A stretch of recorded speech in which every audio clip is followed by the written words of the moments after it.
So I just want to say a few words about Sukkot. Great to see you, Jared. I just want to speak a few words about Sukkot. You know, we have many holidays in the Jewish calendar. Thank God. You know, we have many moments to celebrate, and the sages say that there's no better way to celebrate than with meat and with wine. I don't know what the wine is, Rabbi Wolbe, but usually we're supposed to have wine and meat during a feast to express our happiness.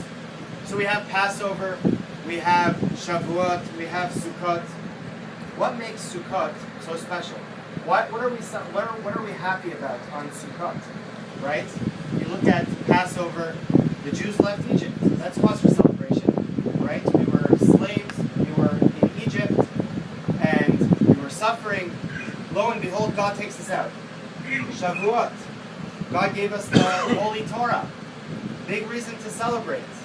Big reason to celebrate. Yet Sukkot is the only holiday which we know is called. Do any of you know what the other name for Sukkot is?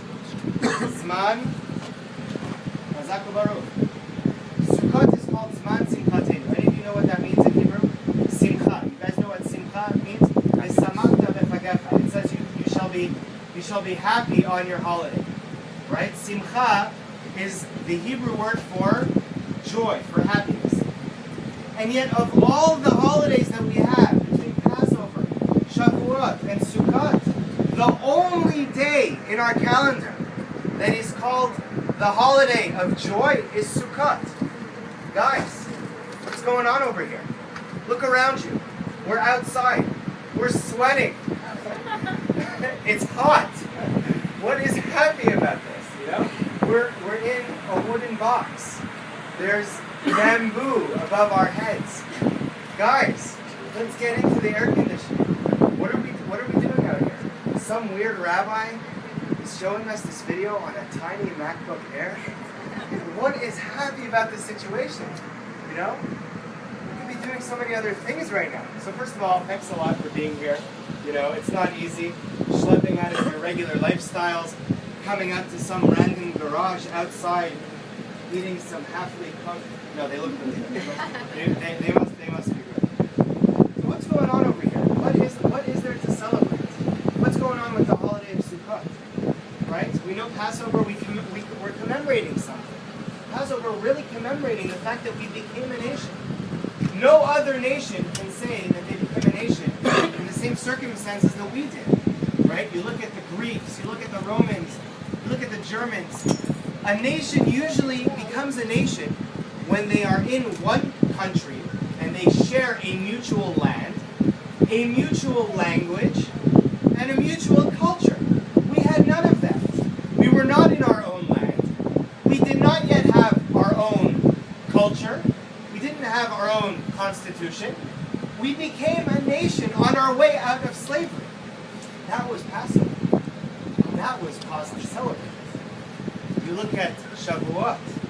After spending years and years in the desert, finally God manifests himself to all of us as one nation. And he gives us his holy scroll, his holy Torah, which gives us our blueprint for how we should lead our lives for the rest of the world to come. That is cause to celebrate. But Sukkot, do any of you know why we are in these huts? Do any of you know what we are commemorating over here? Any of you? Anybody? Don't be shy. Please. I want to hear what you guys have to say. What do these huts remind us of? What are we commemorating over here? Alright, so I know you guys all know the answers. But I'll fill you in anyways, and you guys will know that this is exactly what you guys had in mind while the scary rabbi was asking this question. Basically, we came out of Egypt.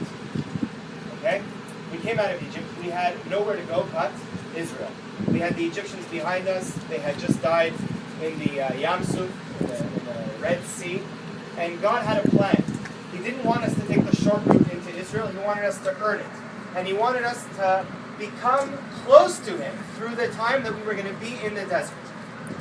So we were in the desert for 40 years. Unfortunately, because of a sin that our forefathers did, they sinned with the golden calf. That's a whole separate story. I'm sure you've all heard of it, besides for that famous movie. Right? And they ended up in the desert for 40 years, and God decided to take them on the long way around, through Jordan, and back over the Jordan River. Fine. Now, where did they stay in the desert? How did they sleep? What did they do while they were there for 40 years? They stayed in these huts. And these huts don't look very different from the huts that we now find ourselves in. Okay, Rabbi, so what does that have to do with me in 2013? I mean, okay, that's nice. They spent time in huts, in the desert, in Jordan. Why in the world are we sitting in huts? What are we commemorating? So the answer is that if any of you, have any of you been in Israel? Raise your hand if you've been in Israel. Okay, you guys have all been in Israel. Have any of you guys been to the desert in Israel? Okay. So you guys know what it's like. You guys know what it's like. You guys know what it's like being in the desert. I am the oldest of 6 boys. I have 5 younger brothers. Okay? The third in the family did 2 years in the army. And he told me what goes on in the army, and he told me what the weather's like in the desert. They put them through these marches. They have to march for 50 miles all night long. At some point, the Israeli government will give them a list of terrorists that they have to go and find and arrest, and it's not easy. My brother told me once he gets to this guy's door, and it turns out to be this bodybuilding, 7-foot-tall, monstrosity-looking terrorist. And my brother was the superior of 15, 18 or 19-year-old Israelis, and they put them in harm's way. It's not easy. They all have guns, and they all have armor, and they all have equipment on them. But I don't know if you guys are aware, it's very difficult, because the second an Israeli soldier lays a finger on a terrorist, Muslim, Christian, Jewish, whoever it is, the second he lays a finger, he has accountability. He has to give a report on exactly why he did what he did. They don't take it, it's not so easy to take care of business, as they say. So my brother shows up. He's got his 15 soldiers with him.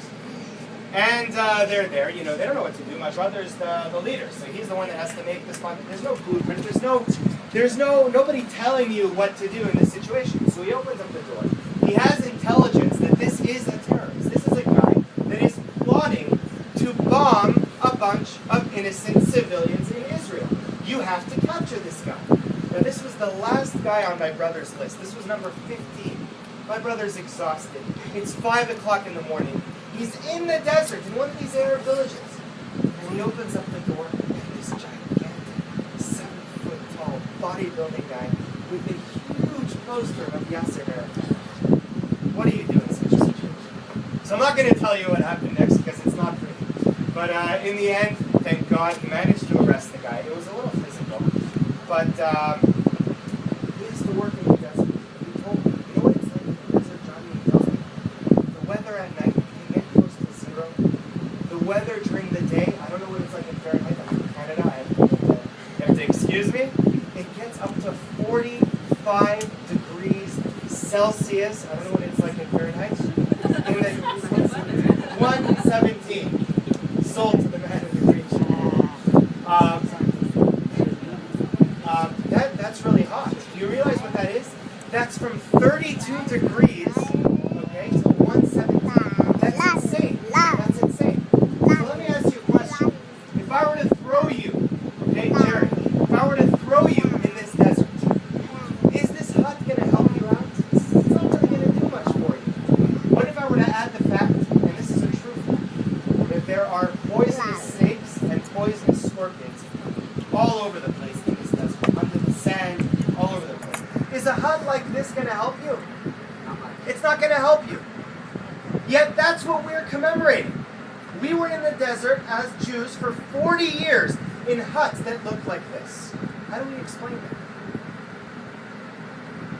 So the answer is that you're right. It doesn't do anything. A hut doesn't protect you in the desert. The freezing cold weather, the boiling hot heat, the poisonous snakes and the poisonous scorpions, nothing to do about that. There's only one reason why the Jews were able to survive in the desert. God was protecting them. There was something called the Ananei HaKavod, the clouds of glory, that would shield them from the heat. It would shield them from the cold. It would shield them from the scorpions, from the snakes. It would launder their clothing. It would iron their clothing. Don't ask me how. And the Jews were able to survive. And being in the hut was just an expression of showing God, you know what? We realize that you're the one that's helping us. We just want to show that we're putting our first foot, our best foot forward. We're going to make this hut, making as if we're the ones that are, protecting ourselves, but at the same time we know that it's you who are protecting us. How many times in life will we be driving and we get into a near accident? I don't know how often it happens up here in Houston. I've never seen such big streets before in my life. Everything is big over here. I'm not used to this. The time it takes you to drive to Post Oak Road from here, you can get across Jerusalem. Jerusalem is the capital of Israel. Some say it's Tel Aviv, but they're wrong. The capital of Israel is Jerusalem. To get from one side of Jerusalem to the other, I've done it in 15 minutes. You can get to Post Oak Road in 15 minutes, and you're not even a quarter down the city. The city is huge. How many times does it happen that you're driving and there's a car swerving and he's about to hit you and you just miss him? What do you say? Oh my God. Or you say, thank God nothing happened to you.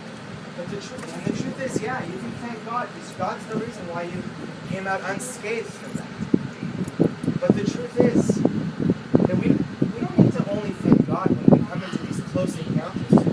Just driving over to the Wolby's house, there could have been disaster, there could have been destruction. So the Jews were in the desert, and of course, there was every reason to believe that they shouldn't survive. You can't survive against the cold of the desert. You can't survive against the heat. So what makes Sukkot more of a joy, more of a simcha than Pesach and Shavuot? Right? We know that Pesach is called Zman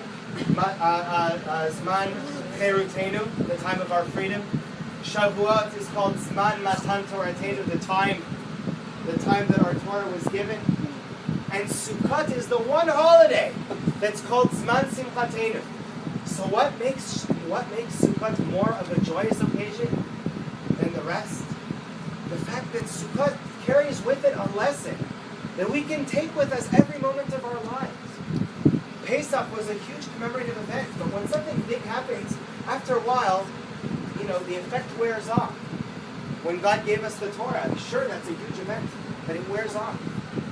Sukkot is something that we can carry with us every single day. And this is the idea, that God is always with us, no matter where we are, no matter what we do.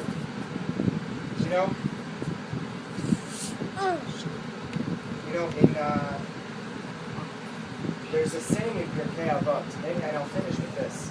I'm sure you've heard of this, and if you haven't, it's such a beautiful thing.